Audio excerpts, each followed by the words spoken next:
हाल ही में दिसंबर 2025 में भारत और रूस के बीच एक बहुत ही हाई प्रोफाइल समिट हुई। तो सवाल ये है कि इस मुलाकात के असल मायने क्या हैं? आखिर इसने दोनों देशों के रिश्तों को कौन सी नई दिशा दी है? चलिए आज इसी को समझने की कोशिश करते हैं। तो देखिए, सबसे पहले तो ये समझना जरूरी है कि ये कोई मामूली बैठक नहीं थी, बिल्कुल भी नहीं। ये मुलाकात एक ऐसे वक्त में हुई है जब पूरी दुनिया में आप कह सकते हैं शक्ति का संतुलन बदल रहा है, और इसी वजह से इस समिट की अहमियत कई गुना बढ़ जाती है। तो फिर सबसे बड़ा सवाल तो यही उठता है ना कि भाई, फोटो खींचवाने और औपचारिक बयानों से हटकर असल में तय क्या हुआ? मतलब इस बैठक से निकला क्या? चलिए अब सीधे मुद्दे पर आते हैं। तो अब जरा उन ठोस नतीजों पर नजर डालते हैं, वो चीजें जिन्होंने इस समिट को इतना खास बना दिया। और शुरुआत करते हैं कुछ बड़े आंकड़ों से। कुल 16, जी हां, 16 बड़े समझौतों पर साइन हुए। अब ये नंबर अपने आप में बताता है कि सहयोग कितना गहरा और कितना फैला हुआ है। और फिर आता है ये बड़ा आर्थिक टारगेट, $100 अरब। जी, 2030 तक दोनों देशों के बीच व्यापार को $100 अरब के भी पार ले जाने का लक्ष्य रखा गया है।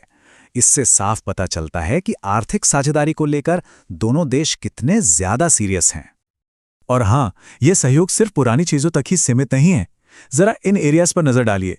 Joint defence manufacturing, civil nuclear energy, supply chain, Arctic और फार ईस्ट में सहयोग, अरे लेबर मोबिलिटी से लेकर हेल्थ केयर रिसर्च तक। मतलब साफ है, पार्टनरशिप को अब भविष्य के सेक्टर्स में ले जाया जा रहा है। और इसमें आर्कटिक का जिक्र तो बहुत ही दिलचस्प है। सोचिए, भविष्य के नए ट्रेड रूट्स और रिसोर्सेज के दरवाजे खुल सकते हैं। और हां, एक बहुत ही अहम बात, रूस की तरफ से ये आश्वासन आया है। सोचिए, आज के बदलते एनर्जी मार्केट में भारत की एनर्जी सिक्योरिटी के लिए ये कितनी बड़ी गारंटी है। तो ठीक है, ये तो हो गया कि क्या क्या हुआ, लेकिन अब आते हैं असली सवाल पर कि ये सब क्यों हो रहा है।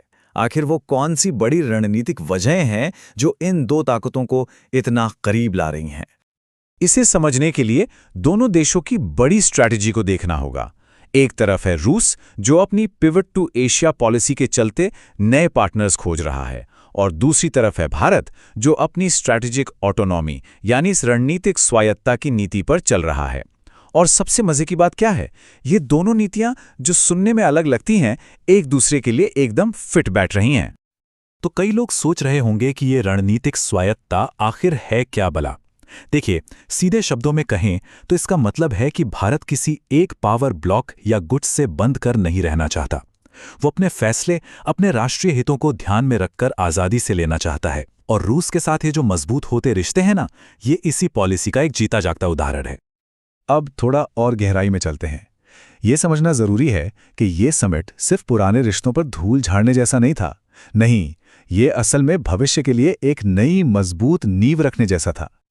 ये टेबल जो है ना, ये इस पूरे बदलाव की कहानी बताती है। देखिए, एक तरफ है वो पारंपरिक पिलर्स जो हमेशा से रहे हैं, डिफेंस, हार्डवेयर, हाइड्रोकार्बन। लेकिन अब जरा दूसरी तरफ देखिए, ये हैं नए frontiers, clean energy, critical minerals, technology में साथ मिलकर काम करना। ये वो चीजें हैं जो इस पार्टनरशिप का भविष्य तय करेंगी।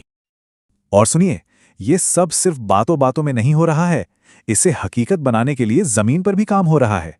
जैसे कि चेन्नई व्लादिवोस्तोक मैरीटाइम कॉरिडोर को और बेहतर बनाना, या फिर international north south transport corridor को बूस्ट देना। इन सब बड़े प्रोजेक्ट्स का सीधा सा मकसद है दोनों देशों के बीच व्यापार के लिए एक छोटा, तेज और ज्यादा सेफ रास्ता तैयार करना।